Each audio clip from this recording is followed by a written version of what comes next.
Eu não sei se você já parou para pensar, mas você é um escravo. Todos nós somos escravos. A pergunta é, de quem? Meu nome é Clinton e esse é mais um episódio Aprendendo com o Texto.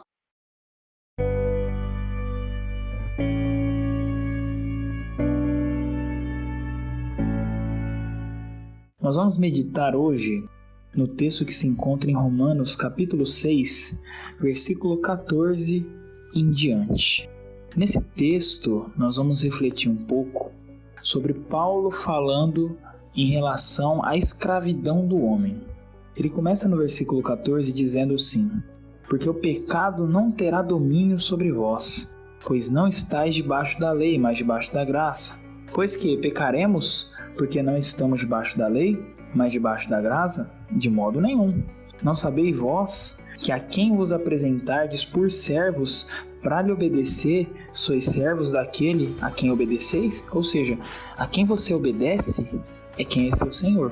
E aí é interessante que no versículo 17 em diante ele muda um pouco o tom que ele fala. E ele diz o seguinte: mas graças a Deus que tendo sido servos do pecado, escravos do pecado, obedecestes de coração a forma de doutrina a que fostes entregues. E libertados do pecado, fostes feitos servos da justiça. A questão é que nós somos, em todos os momentos da nossa vida, escravos de algo ou de alguém. Existem pessoas que são escravas do dinheiro. Existem pessoas que são escravas de um relacionamento. Existem pessoas, inclusive, que são escravas de outras pessoas. E existem aqueles que são escravos de Cristo, considerados servos da justiça. O apóstolo Paulo, ao colocar dessa maneira, que nós somos libertados do pecado, ou seja, nós estávamos antes amarrados, acorrentados ao pecado. O pecado era o nosso Senhor. O pecado predominava sobre nós. O pecado ditava aquilo que nós fazíamos. Hoje não. Hoje é o Espírito Santo que nos dá a vontade de obedecê-lo. Hoje é o Espírito Santo que nos dá o desejo de buscá-lo. Ou seja, nós somos livres. Nós somos livres de nós mesmos. Nós somos livres do nosso pecado e nós somos livres da condenação eterna que nos era justa. Muitas pessoas cantam por aí: eu sou livre, mas elas não entendem o que é ser livre. Elas pensam que ser livres é agirem com libertinagem, fazendo o que querem, não pensando nas consequências das suas atitudes. Mas o apóstolo Paulo coloca aqui que nós temos uma liberdade que ao mesmo tempo nos torna escravos. E como disse sabiamente Agostinho certa vez, a verdadeira liberdade reside em ser escravo de Cristo. Nós não encontramos a liberdade em nenhum outro lugar que não seja acorrentados a Cristo. O apóstolo Paulo, ele entendia isso muito bem. Ele coloca nas suas cartas que ele era prisioneiro de Jesus Cristo. Nós precisamos ter essa consciência. Nós precisamos viver essa liberdade que ao mesmo tempo que nos torna livre, não nos solta do nosso Senhor. Ele continua dizendo no versículo 19 em diante: falo como homem pela fraqueza da vossa carne. Assim como apresentastes aos vossos membros para servirem à imundícia e à maldade para a maldade, assim apresentai agora os vossos membros para servirem à justiça para a santificação. Da mesma maneira que nós servíamos antes a nossa carne e os nossos desejos, agora é dever nosso apresentar a nossa vida para servir a Deus.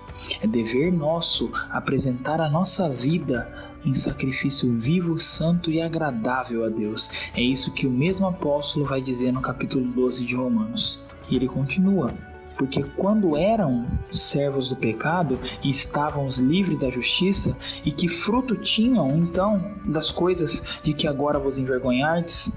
Veja bem o apóstolo Paulo colocando a nossa atitude antes como servos do pecado, como escravos do pecado, algo que hoje nos envergonha. E é isso que o pecado deve causar em nós: vergonha. Nós não compartilhamos do nosso testemunho de vida, de quem nós éramos, porque nós nos vangloriamos nisso, porque nós queremos um troféu de depravado do ano. Não é isso. Nós compartilhamos para mostrar que nós realmente éramos uma vergonha. éramos depravados totalmente e a graça nos regenerou. E a graça hoje nos dá a oportunidade de viver uma vida diferente, uma vida agora liberta do pecado.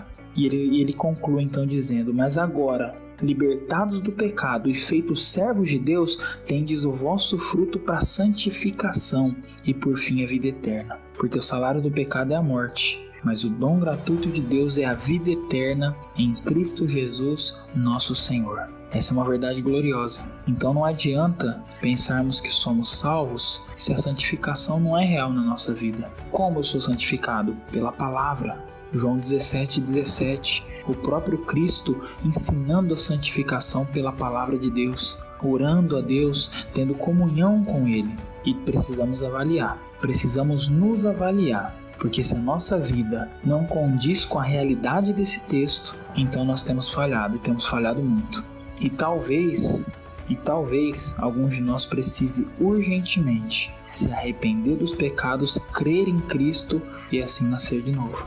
Porque a santificação é o processo que só vai terminar quando nós formos glorificados. E nós não somos mais escravos do pecado. O pecado não tem mais domínio sobre nós. É isso que o texto diz. E ele conclui que o salário do pecado é a morte. Quem planta pecado, colhe morte. Mas, e existe um mas aqui, o dom gratuito de Deus é a vida eterna. Entenda isso. É a vida eterna em Cristo Jesus. Creia no Senhor Jesus. Mas não creia simplesmente da boca para fora. Não perca seu tempo dizendo que crê, mas não crendo. Creia, entregue-se a Ele e entenda que se um dia essa mensagem fez sentido no seu coração e na sua mente, é porque não foi nem carne nem sangue que te revelou, mas o próprio Espírito Santo, que é Deus. Que Deus te abençoe, conceda graça para que você, juntamente comigo e todos os santos, possam viver essa verdade maravilhosa. Um grande abraço e até mais.